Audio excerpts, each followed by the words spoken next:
திருமண வாழ்க்கையை குறித்து போதிக்க ஆரம்பித்தோம். கிறிஸ்தவ திருமணம் என்கிற தலைப்பிலே போதிக்க ஆரம்பித்தேன். கிறிஸ்தவ திருமணம், அதில் முக்கியமான ஒரு காரியத்தை உங்களுக்கு நான் சொன்னேன். தேவன் எப்படி திருமணத்தை உண்டாக்கி வைத்திருக்கிறார்னா, சுவிசேஷத்தை அப்படியே இன்றைக்கு வாழ்க்கையிலே செய்து காட்டும்படியாக, நடப்பித்து காட்டும்படியாக திருமணம் வடிவமைக்கப்பட்டிருக்கிறது அப்படிங்கிறதான் ஒரு முக்கியமான ஒரு கருத்து. நான் போதிச்சதில் ரொம்ப முக்கியமான ஒரு அதை அடிப்படையாக வச்சு தான் நான் போதிக்கிறோம். அதனால தான் போதிக்கும்போது சில நேரத்தில் ஏன்னா சுவிசேஷத்தை போதிக்கிறாரா இவர் அல்லது திருமண வாழ்க்கையை போதிக்கிறாரான்னு சந்தேகமாக இருக்கும். சில நேரத்தில் திருமண வாழ்க்கையை பற்றி போதிக்கிற மாதிரி இருக்கும், சில நேரத்தில் சுவிசேஷத்தை பற்றி போதிக்கிற மாதிரி இருக்கும். ஆனால் திருமண வாழ்க்கையை கர்த்தர் அப்படி வடிவமைச்சிட்டாரு. திருமண வாழ்க்கை எப்படிப்பட்டதுன்னா, சுவிசேஷம் எப்படிப்பட்டதோ அப்படிதான் திருமண வாழ்க்கை. சுவிசேஷத்தில் என்ன நடக்குதோ அதுதான் திருமண வாழ்க்கையிலையும் நடக்கிறது. சுவிசேஷத்தில் என்ன நடக்குது? கர்த்தர் நம்ம பார்க்குறாரு, நம்ம மீட்கும்படியாக இந்த உலகத்துக்கு வந்து நம்ம மீட்கும்படியாக சிலுவையில் மரித்து தான் நம்மளை மீட்கப்படும், ரத்தம் சிந்தி தான் தன்னுடைய ஜீவனை கொடுத்து தான் நம்மளை மீட்க வேண்டும் என்று அறிந்து தன்னுடைய ஜீவனை கொடுத்து நம்ம மீட்டுக் கொள்ளுகிறார். நம்ம கொஞ்சம் கூட தகுதியற்றவர்களாக இருக்கிறோம், நம்ம அவருக்கு சொந்தமானவர்களாக ஆக்கி கொள்கிறார். ஆனால் அதோடு நின்றுல சுவிசேஷம்.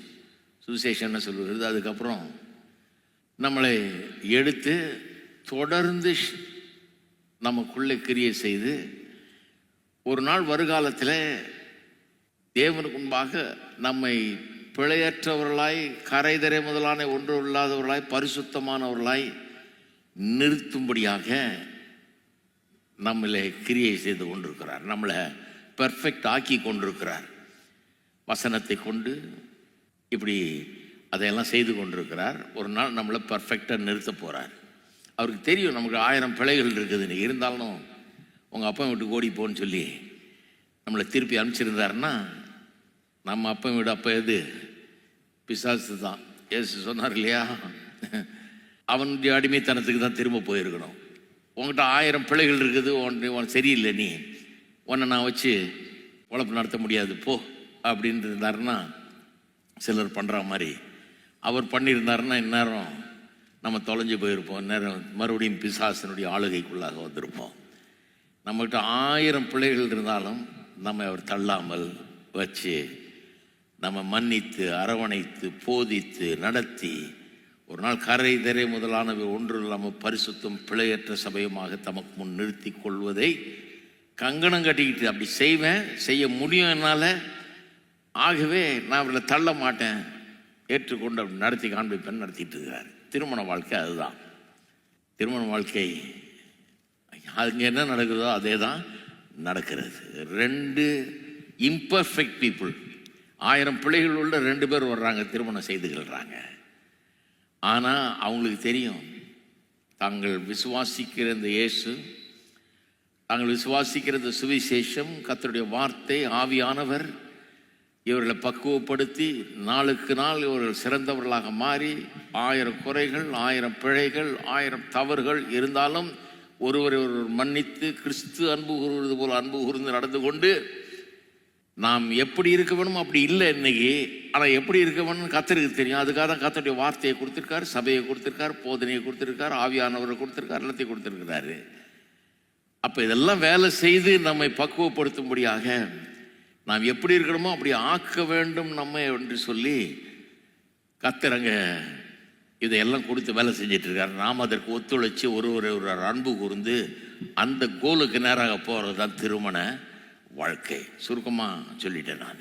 சரி, ஒரு காரியத்தை உங்களோடு இன்றைக்கு நான் பேச விரும்புகிறேன். ஏன்னா சில வாரங்கள் பேச போகிறோம்.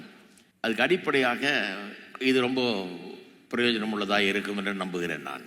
ஆகவே எபேசியர் 5ஆம் அதிகாரத்துக்கு இப்போ முதல்ல வாசித்துறேன். எபேசியர் 5ஆம் அதிகாரத்தை தான் படிச்சுட்டு இருக்கிறோம். 5ஆம் அதிகாரம் 18ஆம் வசனத்திலிருந்து கடைசி வரைக்கும் வாசிக்கிறேன். துன்மார்க்கத்துக்கு ஏதுவான மதுபான வெறி கொள்ளாமல் ஆவியினால் நிறைந்து சங்கீதங்கள்னாலும் கீர்த்தனைகள்னாலும் ஞானப்பாட்டுகள்னாலும் ஒருவருக்கொருவர் புத்தி சொல்லி கொண்டு உங்கள் இருதயத்தில் கர்த்தரை பாடி கீர்த்தனம் பண்ணி நம்முடைய கர்த்தராகிய இயேசு கிறிஸ்துவின் நாமத்தினாலே எப்பொழுதும் எல்லாவற்றுக்காகவும் பிதாவாகிய தேவனை ஸ்தோத்தரித்து தெய்வ பயத்தோட ஒருவருக்கொருவர் கீழ்ப்படிந்திருங்கள். மனைவியிலே கர்த்தருக்கு கீழ்ப்படுகிறது போல உங்கள் சொந்த புருஷருக்கு கீழ்ப்படியுங்கள். கிறிஸ்து சபைக்கு தலையாக இருக்கிறது போல புருஷன் மனைவிக்கு தலையாக இருக்கிறான், அவரே சரீரத்துக்கும் இரட்சகராக இருக்கிறார். ஆகையால் சபையானது கிறிஸ்துவுக்கு கீழ்ப்படுகிறது போல மனைவிகளும் தங்கள் சொந்த புருஷர்களுக்கு எந்த காரியத்திலும் கீழ்ப்படிந்திருக்க வேண்டும். புருஷர்களே உங்கள் மனைவியில் அன்பு கூறுங்கள், அப்படியே கிறிஸ்துவும் சபையில் அன்பு கூர்ந்து தாமதை திருவசனத்தை கொண்டு தண்ணீர் முழுக்கினால் சுத்திகரித்து பரிசுத்தமாக்குகிறதற்கும் கரை திரை முதலானவைகள் ஒன்றுமில்லாமல் பரிசுத்தம் பிழையற்றதுமான மகிமையுள்ள சபையாக தமக்கு முன் நிறுத்தி கொள்வதற்கும் தம்மை தாமே அதற்காக ஒப்பு கொடுத்தார். அப்படியே புருஷர்களும் தங்கள் மனைவிகளை தங்கள் சொந்த சரீரங்களாக பாவித்து அவர்கள் அன்பு கூற வேண்டும். தன் மனைவியில் அன்பு கூறுகிறவன் தன்னில் தான் அன்பு கூறுகிறான். தன் சொந்த மாம்சத்தை பாய்த்தவன் ஒருவனும் இல்லையே. கர்த்தர் சபையை போஷித்து காப்பாற்றுகிறது போல ஒவ்வொருவரும் தன் மாம்சத்தை போஷித்து காப்பாற்றுகிறான். நாம் அவருடைய அவயவங்களாயும் அவருடைய மாம்சத்துக்கும் அவருடைய எலும்புகளுக்கும் உரியவர்களாய் இருக்கிறோம்.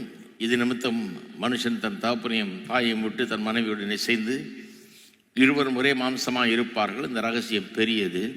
நான் கிறிஸ்துவை பற்றியும் சபையை பற்றியும் சொல்லுகிறேன். எப்படியும் உங்களிலும் அவனவன் தன்னிடத்தில் அன்பு கூறுவது போல தன் மனைவியிடத்திலும் அன்பு கூற கடவன். மனைவியும் புருஷனிடத்தில் பயபக்தியாய் இருக்க கடவுள். இதில் பாதிக்கு மேலே நம்ம ஏற்கனவே போதிச்சிட்டோம். 25ஆம் வசனத்திலேருந்து புருஷர்களை பற்றி சொல்லுகிற காரியங்கள் கூட நிறைய சொல்லிட்டோம். இப்போ அங்கே மீதி உள்ள பகுதியை போதிக்க சில வாரங்கள் தேவைப்படுகிறது. 28லேருந்து அப்புறம் 33 வரைக்கும் உள்ள பகுதி முக்கியமாக ஆதியாமத்திலேருந்து கோட் பண்ணுறார் இல்லையா. இது நிமித்த மனுஷன் தன் தகப்பனையும் தாயம் விட்டு தன் மனைவியோடு சேர்ந்திருப்பானால் ஒரே மாம்சமாக இருப்பார்கள். அது ஒரு ரொம்ப லோடட் வேர்ட்ஸ். அது ரொம்ப திருமணத்துக்கு ரொம்ப அடிப்படையான ஒரு வசனம். அதில் நிறைய இருக்குது. அதையெல்லாம் எடுத்து காட்டப் போகிறேன், அதிலிருந்து போதிக்கப் போகிறேன். ஆனால் இன்றைக்கு இதுக்குள்ளே லேசாக நுழைவோம். இது ரொம்ப முக்கியம். இன்றைக்கி சொல்கிறது இன்னைக்கு வரப்போகிற வாரங்களுக்கு சொல்ல போகிறதுனுடைய அது எந்த அடிப்படையில் சொல்லுகிறேன்றதுக்கு இது ரொம்ப முக்கியம். இது கேட்டால் தான் மற்றதெல்லாம் விளங்கும் நமக்கு. அதாவது திருமணம் சுவிசேஷத்தை அப்படியே பிரதிபலிக்கிறது அல்லது சுவிசேஷத்தை அப்படியே நடத்தி காட்டுகிறது. இந்த உலகத்திலே வாழ்க்கையின் மூலமாக சுவிசேஷத்தை அப்படியே நடத்தி காட்டுறோம் திருமணத்தின் மூலமானு சொன்னேன். இன்றைக்கு எதை குறித்து போதிக்க போகிறேன்னா, வெற்றியுள்ள திருமண வாழ்க்கையை சுவிசேஷம் தான் வடிவமைக்கிறது. சுவிசேஷத்தை கொண்டுதான் வெற்றி உள்ள திருமண வாழ்க்கை வடிவமைக்கப்படுகிறது. A successful marriage is shaped by the gospel. அது எப்படின்னு காண்பிக்கிறேன் இன்னைக்கு. அதுக்குள்ளே இன்னைக்கு நாம் போவோம். பாருங்க, இதை வாசிக்கும் போதே ஜனங்கள் இது வாசிக்கும் போதே ஒரு பெரிய பிரச்சனை அவங்களுக்கு. ஏன்னா 21ஆம் வசனம் சொல்லுது தெய்வ பயத்தோட ஒருவருக்கொருவர் கீழ்ப்படிந்திருங்கள்னு. இதெல்லாம் ஜனங்களுக்கு இன்னைக்கு பிடிக்கிறது இல்லை. அது என்ன அடிமைத்தனம், ஒருத்தருக்கு ஒருத்தர் கீழ்ப்படிஞ்சிருக்கிறது. அது ஒரு அப்ரேஷன், அது ஒடுக்குதல், அது என்ன கீழ்ப்படிஞ்சிருக்கிறது. அப்புறம் அதை விட மோசமாக அடுத்த வசனம் அவங்களுக்கு ரொம்ப மோசமாக தெரியுது. ஏன்னா மனைவியிலே கர்த்தருக்கு கீழ்ப்படுகிறது போல உங்கள் சொந்த புருஷர்களுக்கு கீழ்ப்படி. சொந்த புருஷனுக்கு கீழ்ப்படின்னு சொல்கிறது வேற, கர்த்தருக்கு கீழ்ப்படுகிறது போல கீழ்ப்படியுங்கள் சொன்னால் அது ரொம்ப என்னது ஒரு அடிமைத்தனமான வாழ்க்கை, மோசமான ஒரு வாழ்க்கை. இதெல்லாம் பழங்கால பழமைவாதம். இது வேலைக்காகவே ஆகாது அப்படிங்கிற எண்ணம் வந்துடுது ஜனங்களுக்கு. இதில் போய் ஸ்டக் ஆயிடுறாங்க. இந்த பகுதியை வாசிக்கும் போது இதுதான் அவங்களுக்கு பெருசாக தெரியுது, இதில் ஸ்டக் ஆயிடுறாங்க. அப்புறம் 25ஆம் வசனத்துக்கு போகிறாங்க. அங்கே சொல்லியிருக்கு புருஷர்களே உங்கள் மனைவிகளில் அன்பு கூறுங்கள். எப்படி அன்பு கூறுங்கள்? கிறிஸ்து சபையில் அன்பு கூர்ந்து தம்மை தாமே அதற்காக ஒப்பு கொடுத்தது போல அப்படி அன்பு கூறுங்கன்றார். கிறிஸ்து ஜீவனையே விட்டார் சிலுவையில். பாவமாகி சாபமாகி ரொம்ப பாடுகளை அனுபவித்து செத்தார். அப்போ புருஷர்களுக்கு வேதம் சொல்லுது, நீ பாடுபட கூட ஆயத்தமாயிரு, கிறிஸ்து அன்பு கூறுவது போல அன்பு கூறு, உயிரை கூட கொடுக்க ஆயத்தமாக இருந்தது. இதை கேட்டோன்னா புருஷர்களுக்கு ரொம்ப கஷ்டமாக இருக்குது. இந்த மாதிரி போய் சிக்கலான காரியங்களில் சிக்கிக்கிறாங்க. ஆனால் அதுக்கெல்லாம் தீர்வு என்னன்னா இன்னைக்கு நான் சொல்ல போகிற காரியம்தான் அதுக்கெல்லாம் தீர்வு. பாருங்க, வேதம் சுவிசேஷத்தை குறித்த ஒரு வெளிப்பாடு. சுவிசேஷத்தை குறித்த வெளிப்பாடு தான். ஆதியாமத்திலிருந்து ஆரம்பிச்சிங்கன்னா அங்கே என்ன இருக்குது அடிப்படையில்னா சுவிசேஷம் வெளிப்படுத்தப்படுகிறது. அப்ப அந்த ஆதியாமத்திலிருந்து திருமணத்தை பற்றிலாம் வாசிக்கிறோம். கர்த்தர் திருமணத்தை ஏற்பாடு செய்யும் போதே சுவிசேஷத்தை மனசுல வச்சு சுவிசேஷத்தை அப்படியே பிரதிபலிக்கிற மாதிரி டிசைன் பண்ணி விட்டார் திருமணத்தை. அப்படி பண்ணி வச்சுட்டார் பாருங்க. அப்ப அந்த டிசைன்ல இப்ப முக்கியமா கவனிக்க வேண்டியது என்னன்னா ஒரு காரியம். அது என்னன்னா, திருமண வாழ்க்கை வெற்றி பெற வேண்டும் என்றால் அது ஏதோ உங்க முயற்சியினால என் முயற்சினால நாம் ஏதோ சில ரூல்ஸை ஃபாலோ பண்றதுனால வெற்றி அடைய போகிறது இல்லை. இதுக்கு ஆவியானவரால் உண்டாகிற ஒரு விசேஷ ஒரு ஆற்றல் நமக்கு கிடைக்க வேண்டும். We need a spirit enabled ability to submit to one another, to love one another. ஒருவருக்கு ஒரு கீழ்ப்படிந்தர்கள் சொல்றது மனைவியிலே புருஷருக்கு கர்த்தருக்கு கீழ்ப்படுகிறது போல கீழ்ப்படுகிறது, புருஷர்களே மனைவியில கிறிஸ்து சபை அன்பு கூர்ந்தது போல அன்பு கூறுகள்னு சொல்லியிருக்குது. அப்படியெல்லாம் செய்யறதற்கு தேவனிடத்திலிருந்து ஆவியானவர் மூலமாக ஒரு விசேஷமான ஆற்றல் நமக்கு கொடுக்கப்படவில்லை என்றால் இதையெல்லாம் செய்யவே முடியாது. அதைத்தான் எப்படி தர்றாரு ஆவியானவர் மூலமாக? தேவன் எப்படி தர்றாரு? எப்படி இந்த வெற்றிகரமான திருமண வாழ்க்கையை சாத்தியமாக்குகிறார் என்பதை பற்றி இன்றைக்கு நான் சொல்ல போறேன்.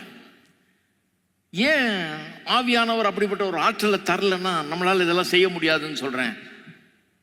ஒருவருக்கொருவர் கீழ்ப்படிந்திருக்க முடியாது. அதாவது ஒருவர் அனுசரித்து ஒருவர் தங்களுக்கு மேலாக எண்ணி மற்றவரை தன்னை விட முக்கியமானவராக அவருடைய தேவையில்லை தங்களுடைய தேவைகளை காட்டிலும் முக்கியமாக எண்ணி இப்படியெல்லாம் ஏன் சாதாரணமாக இயற்கையாக வாழ்றதுக்கு அப்படி வரமாட்டேங்குது? ஏன் மனைவிகள் புருஷர்களுக்கு கீழ்ப்படிந்தார்கள் சொன்னால் அது அவ்வளோ ஒரு கெட்ட காரியம் மாதிரி தோணுது, மனசு வரமாட்டேங்குது. ஏன் புருஷர்களே மனைவியில் அன்பு கூறுகள், கிறிஸ்து உயிரை கொடுத்து அன்பு கூர்ந்தது போல் அன்பு கூறுகள்னா இதெல்லாம் யார் செய்வா அப்படின்னு ஏன் வருது? ஏன் இயற்கையாக அந்த அன்பு அந்த கீழ்ப்படிதெல்லாம் வரமாட்டேங்குதுன்னா பாவம் நம்மளை கெடுத்து போட்டிருக்கிறது. பாவம் நம்மளை கெடுத்து போட்டதின் மிக முக்கியமான ஒரு காரியம் என்னன்னா, அது நம்மை சுயநலவாதிகளாக நமக்குன்னு வாழும்படியாக நம்முடைய நலனை பேணி பாதுகாத்து அதற்காக பாடுபட்டு நம்மையே நினைச்சு நம்மளையே பெருசா எண்ணி நம்மையே முதலாவது வைத்து அப்படி வாழும்படியாக பாவம் நம்மளை ஆக்கி விட்டது. ஆனால் கடவுள் நம்ம அவருடைய சாயலில் சிருஷ்டித்திருக்கிறார். நாம் அவரை போல இருக்க வேண்டியவர்கள். அவர் எப்படிப்பட்டவர்? அவருடைய அன்பு கொடுக்கிற அன்பு, நம்மகிட்ட இருந்து பிடுங்கிற அன்பு கிடையாது. அவர் நமக்கு என்னத்தை கொடுக்கலான்னு பார்த்துட்டு இருக்கிறார். அப்படிப்பட்ட ஒரு அன்பு, தம்மையே நமக்காக ஒப்பு கொடுத்தார். அப்படிப்பட்ட அன்பு, அப்படிப்பட்ட சுவாபம் அவருக்கு. நமக்காக எதையும் செய்யணும்னு என்ன செய்யலான்னு பார்த்துட்டு இருக்கிறாரு. அப்படிப்பட்ட தேவன், அன்பின் தேவன், அவருடைய சாயலில் உருவாக்கப்பட்டவர்கள் நாம் அவரை போலவே இருக்க வேண்டியவர்கள். இன்னைக்கு பாவத்து நிமித்தமாக மாறிவிட்டோம். பாவம் நம்மளை எப்படி ஆக்கிடுச்சு? சுயநலக்காரர்களாக, செல்ஃப் சென்டர்டு பீப்புளாக, செல்ஃபிஷ் பீப்புளாக, தங்களுடைய நலத்தை நாடி அதை தேடி அதையே முதலாவதாக வைத்து நம்மையே மிக முக்கியமானவர்கள் என்று எண்ணி நமக்காகவே வாழுகிறவர்களாக வைத்து விட்டது. அதுதான் திருமண பிரச்சனையில் முக்கியமான, திருமணத்தை முடியாததாக்குறது, திருமணத்தில் பிரிவினை ஏற்படுத்தி விவாகரத்து கொண்டு போய் ரெண்டு பேருக்குள்ள பிளவை உண்டு பண்ணி திருமணத்தை நாசமாக்குகிறது. இன்றைக்கு என்னன்னா இந்த பாவத்தின் மூலமாக உண்டான சுயநலம். இதுல சந்தேகமே இல்லை. மனுஷனுடைய வாழ்க்கையை பொதுவாகவே கடினமாக்குறது இதுதான். சுயநலம் இருக்கிறதுனால தான் இன்னைக்கு உலகமே கஷ்டமான ஒரு உலகமா இருக்கு. மற்றவர்களோட பழகும்போது கூட நம்ம ஜாகிரதையா இருக்க வேண்டியதா இருக்குது. ஏன்னா அவங்க நல்லதை பார்க்குறாங்க, அவங்களுக்காக தான் வாழ்றாங்க, அவங்கள தான் ரொம்ப பெருசாக நினைக்கிறாங்க, அவங்களுடைய தேவையை தான் எல்லாத்துக்கும் முன்னால் வைக்கிறாங்க. நம்மளுடைய தேவையை பற்றி யாரும் யோசிக்கிறது இல்லை, மற்றவர்களை பற்றி யாரும் அனுசரித்து போகிறது இல்லை. அதனால வாழ்க்கையே பொதுவாக கஷ்டம் இந்த உலகத்தில். ஏன்னா பாவத்தின் நிமித்தமாக உண்டான சுயநலத்தினால குறிப்பாக திருமணம் ரொம்ப கஷ்டம். ஏன்னா பொதுவாக எல்லாரோட வாழ்றது வேற. அது யாரோ போகிறோம் வர்றோம், வேலையில் கொஞ்ச நேரம் பார்க்குறோம் வந்துடுறோம், சொந்தக்காரில் கூட அப்பப்போ பார்க்குறவங்க, அதுவே பெரிய கஷ்டமாக இருக்குது சில நேரத்தில் இவங்களோட பொழப்பு நடத்துறது இல்லையா? எல்லாம் ஒன்றும் தெரியாத மாதிரி உட்காந்துருக்கிறீங்க எல்லாரும். ஆனால் புருஷன் மனைவின் வரும்போது 24 மணி நேரமும் கூட இருக்க வேண்டியதாக இருக்குது. தினந்தோறும் வாழ்க்கை நடத்த வேண்டியதாக இருக்குது. கூடையே இருந்து எல்லாத்தையும் செய்ய வேண்டியதாக இருக்குது. அதனால திருமண வாழ்க்கையில் விசேஷமாக ரொம்ப பெரிய பிரச்சனையை உண்டாக்குது இந்த சுயநலம். உலகத்தில் அப்படி இப்படி சமாளித்து நெளிஞ்சு வந்துடுறோம், நழுவிடுறோம். சுயநலமாகவே வாழ்ந்துக்கிட்டு அப்படியே தப்பிச்சு ஓடிடுறோம். நம்ம வேலையை பார்த்துக்கிட்டு நாம் உண்டு சொல்லுவாங்க இல்லையா, நான் உண்டு என் வேலை உண்டு பார்த்துட்டு போயிட்டே இருக்கணும் அப்படின்னு அப்படி போயிடுறோம், தப்பிச்சிடுறோம். ஆனால் திருமணத்தில் தப்பிக்க முடியாது. நான் உண்டு என் வேலை உண்டுன்னு போக முடியாது. காலையில் மனைவி முகத்தில் தான் முழிக்கணும். நாள் முழுக்க இங்கே உறவில் ஈடுபடணும். பேச்சு வார்த்தை, சாப்பாடு செஞ்சு சாப்பிட்டு வேலைக்கு போய் வந்து வாழ்க்கையில் எல்லாவற்றிலும் ஒருத்தரோடு ஒருத்தர் கலந்து பேசி இப்படி வாழ வேண்டியதாக இருக்குது. அப்போ இந்த சுயநலம் அப்படியே தாண்டவம் ஆடுது. அங்கே பல்வேறு பிரச்சனைகள் அங்கே உண்டாக்குது. திருமணத்தில் என்ன பிரச்சனைங்கிறத இது நமக்கு நிச்சயமாக எடுத்து காட்டுது. ஆனால் வேதவசனம் சொல்லுது, அதுக்காக தான் ஆவியானவர் தேவனால் உண்டாகும் ஒரு ஆற்றலை நமக்குள்ள வைக்கிறாரு. அது என்ன ஆற்றல்? சுயநலமற்றவர்களாக தங்களை காட்டிலும் மற்றவர்களுடைய தேவையை நினைச்சு பார்த்து அனுசரித்து தன்னை முதலாவது வைக்காம மற்றவர்களை முன்னால் வைத்து வாழும்படியாக அப்படிப்பட்ட ஒரு இயற்கையா பாவ மனிதனுக்கு இல்லாத ஒரு புது குணத்தை கொண்டாந்து இந்த ஆவியானவர் நமக்கு தருகிறார். அது எப்படி தர்றாருன்றது தான் சுவிசேஷம். ரட்சிப்பு, அதன் பிறகு வருகிற கர்த்தருடைய வார்த்தை, ஆவியானவருடைய செயல், நம்முடைய உள்ளத்தில் ஏற்படுகிற மாற்றங்கள், அதுதான் நம்மளை அப்படி ஆக்குது. அதுதான் திருமணத்தை வடிவமைக்கிறது. ஆகவேதான் சொல்றேன், வெற்றியுள்ள திருமண வாழ்க்கையை எது வடிவமைக்கிறது? சுவிசேஷம் தான் வடிவமைக்கிறது. சுவிசேஷத்தை புரிந்து கொள்ள அதை நம்முடைய மனம் பாராட்ட அதன்படி நம் வாழ நம்முடைய திருமண வாழ்க்கையில ஒரு பெரிய சந்தோஷமும் ஒரு மகிழ்ச்சியும் அங்கே ஏற்படுகிறது. சரி, அதைத்தான் 18ஆம் வசனத்திலிருந்து நாம் பார்க்கிறோம். துன்மார்க்கத்துக்கு ஏதுவான மதுபான வெறி கொள்ளாமல் ஆவியினால் நிறைந்து சங்கீதங்களால் கீர்த்தனைகளால் ஞானப்பாட்டுகளால் ஒருவருக்கு ஒரு புத்தி சொல்லி கொண்டு உங்கள் இருதயத்தில் கர்த்தரை பாடி கீர்த்தனம் பண்ணி நம்முடைய கர்த்தராகிய இயேசு கிறிஸ்துவின் நாமத்தினாலே எப்பொழுதும் எல்லாவற்றிலும் பிதாவாகிய தேவனை ஸ்தோத்தரித்து தெய்வ பயத்தோட ஒருவருக்கு ஒருவர் கீழ்ப்படிந்திருங்கள். இது என்னன்னு நிறைய பேருக்கு விளங்கல. இது என்னத்தையோ பேசுறாரு. திடீர்னு வர்ஷிப்பை பற்றிலாம் பேசுறாரு. சங்கீதம், கீர்த்தனை, ஞானப்பாட்டு, உங்கள் இருதயத்தில் கர்த்தரை பாடி ஆவியினால் நிறைஞ்சு, இதுக்கும் திருமணத்துக்கு என்ன இருக்குது அப்படின்னு நினைக்கிறோம். அப்படியே பேசிட்டு தெய்வ பயத்தோட ஒருவருக்கு ஒருவர் கீழ்ப்படிந்திருக்கின்றார். நம்ம எல்லாருமே சகோதர சகோதரிகள். கணவன் மனைவினா இருந்தா கூட கிறிஸ்துவுக்குள்ள நம்ம எல்லாரும் சகோதர சகோதரிகள தானே இருக்கிறோம். அப்ப ஒருவருக்கு ஒருவர் கீழ்ப்படிந்திருக்கு எல்லாருக்கும் பொருந்தும், கணவன் மனைவி கூட பொருந்தும். அது சொல்லிட்டு அப்புறம் தான் ஆரம்பிக்கிறாரு, மனைவிகளே கர்த்தருக்கு கீழ்ப்படிகிறது போல சொந்த புருஷர்கள். அதுக்கப்புறம் தான் சொல்றாரு, புருஷர்களே கிறிஸ்து சபையில் அன்பு கூர்ந்தது போல தம்மையே ஒரு ஒப்பு கொடுத்தது போல நீங்கள் மனைவியில அன்பு கூறுங்கள் அப்படிங்கிற. அப்ப இதுக்கும் அதுக்கும் ஒரு பெரிய கனெக்ஷன் இருக்குது. அப்ப ஆவியானவர் எப்படி இந்த நம்மகிட்ட இல்லாத ஒரு குணத்தை, இயல்பாக பாவத்தின் மூலமா நமக்கு உண்டா இருக்கிற புத்தியை மாற்றி நம்மகிட்ட இல்லாத ஒரு அற்புதமான தெய்வீக குணத்தை எப்படி தர்றாருங்கிறத கவனிக்கணும். அதுக்கு தான் இந்த ஆவியில நிறைந்து அப்படின்னு வருது. இதை பற்றி நிறைய பேசினேன் ஏற்கனவே. இன்னைக்கு கொஞ்சம் வித்தியாசமா பேசுறேன் நான். இது ரொம்ப நல்லா, இன்னும் நல்லா புரியும் உங்களுக்கு. ஏன் ஆவியில நிறையணும்? ஆவியில் நிறைய திருமண வாழ்க்கைக்கு என்ன சம்பந்தம் இருக்குது? சரி, ஆவியானவர் எப்படி நம்ம வாழ்க்கையில கிரியை செய்யறான்றதை நல்லா புரிஞ்சுக்குவோம். ஆவியானவருடைய கிரியை பற்றி புதிய ஏற்பாட்டில் முதல்ல ரொம்ப விவரமா போதிக்கிற பகுதி யோவான் எழுதின சுவிசேஷம். புதிய ஏற்பாட்டில் பார்த்தீங்கன்னா யோவான் தான் இயேசுவின் வார்த்தைகளை எடுத்து, இயேசு ஆவியானவரை பற்றி சொன்ன காரியங்களை எடுத்து போதிச்சு, ஆவியானவர் யார், எதுக்கு வர்றார், அவர் எதுக்கு அனுப்பப்படுகிறார், என்ன கிரியை செய்கிறார்ன்றதெல்லாம் விவரமாக போதிக்கிறார். ஒரு 2-3 வசனங்கள் நான் வாசித்து அமைக்கிறேன் பாருங்க. யோவான் 14:17 சொல்லப்பட்டிருக்கிறது, உலகம் அந்த சத்திய ஆவியானவரை காணாமலும் அறியாமலும் இருக்கிறபடியால் அவரை பெற்றுக்கொள்ள மாட்டாது. இது மற்றதெல்லாம் கவனிக்க வேணாம். நம்ம சத்திய ஆவியானவர்ன்ற வார்த்தைகள் இயேசு இங்க சொல்றாரு. அவர் ஆவியானவர் சத்திய ஆவியானவர். அது முந்தின வசனத்தில் சொல்றாரு, சத்திய ஆவியாகிய வேறொரு தேற்றவாளனை உங்களுக்கு தந்தருள்வார். அதாவது பரிசுத்த ஆவியை எப்படி தேவன் அனுப்புவார், அவர் எப்படி உங்களுக்கு உதவி செய்கிறவராக இருப்பார்னு சொல்லும்போது, சத்திய ஆவியானவர் சத்திய ஆவியானவர்னு 16, 17 2 வசனத்துலையும் அதை சொல்றாரு.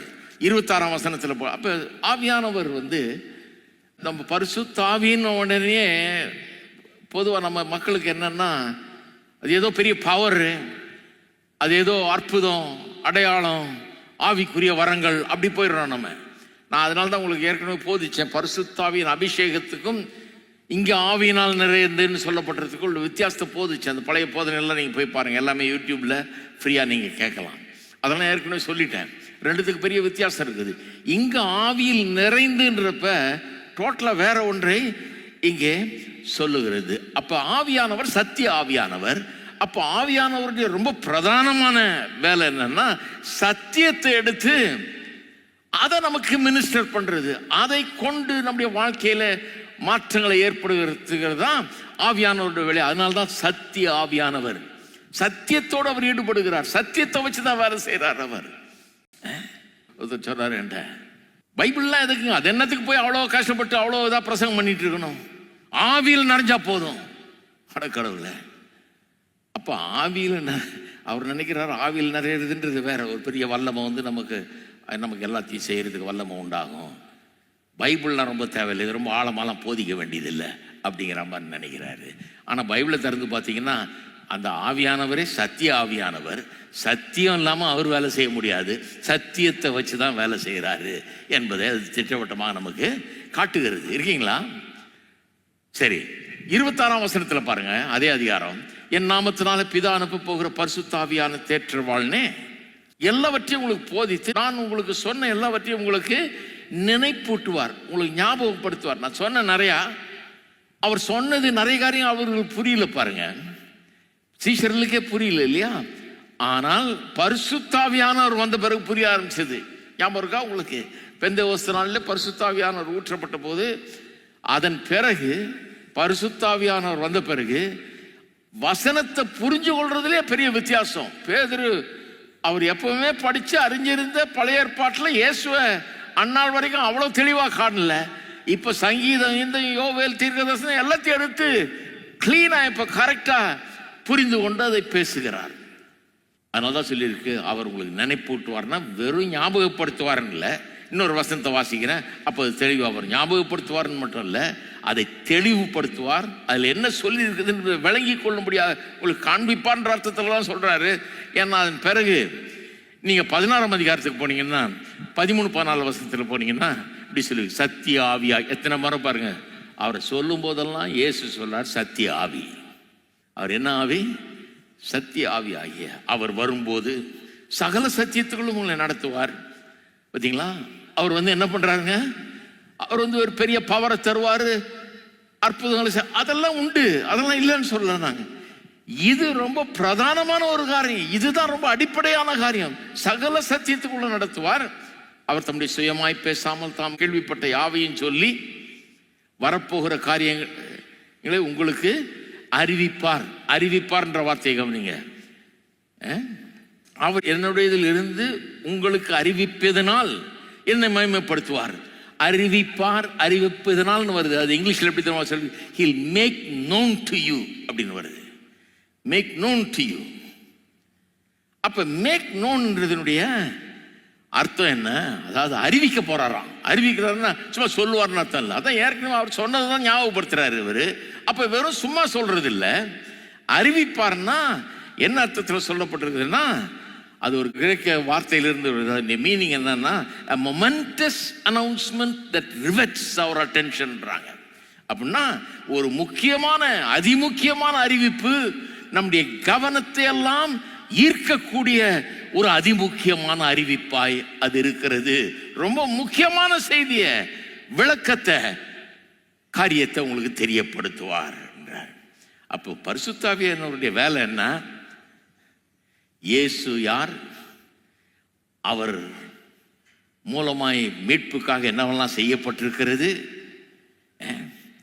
அவர் செய்த காரியங்களின் மேன்மை என்ன, மகிமை என்ன, அதனுடைய அழகு என்ன, அதனுடைய முக்கியத்துவம் என்ன, இதையெல்லாம் நம்முடைய மனதுக்கும் நம்முடைய இருதயத்துக்கும் கொண்டாந்து அதை காட்டி நாம் ஆச்சரியப்பட்டு நிற்கும்படியாக அந்த வெளிப்பாட்டை பெற்று இயேசு யார், அவர் என்ன செஞ்சிருக்கிறார், அதனுடைய முக்கியத்துவம், அதனுடைய மேன்மை, அதனுடைய அழகு, எவ்வளவு அற்புதமானது, அது என்னவெல்லாம் பண்ணியிருக்காருன்றத உள்ளம் அப்படியே மகிழ்ந்து பாராட்டக்கூடிய அளவுக்கு நமக்கு அதை கொண்டு வந்து சேர்ப்பதுதான் அவருடைய வேலை. அதனால்தான் பவுல் சொல்றாரு 1ஆம் அதிகாரத்தில், உங்களுக்காக ஜெபம் பண்றேன் அப்படின்னு சொல்லிட்டு எபேசியருக்கு சொல்றாரு, தேவன் உங்களுக்கு பிரகாசமுள்ள மனக்கண்களை தர வேண்டும் என்று வேண்டிக் கொண்டீங்க. இயேசு வந்து சிலுவையில் மரித்து உயிரோட தேவன் அவர் எழுப்பி இதெல்லாம் நடந்தது. இதிலெல்லாம் ஏன் அதை வாசித்து பாருங்க. அந்த பகுதியை 16ஆம் வசனத்திலிருந்து 1ஆம் அதிகாரத்தில் 19ஆம் வசனத்தில் சொல்லியிருக்கு, பிரகாசமுள்ள மனக்கண்களை தர வேண்டும். ஏன்?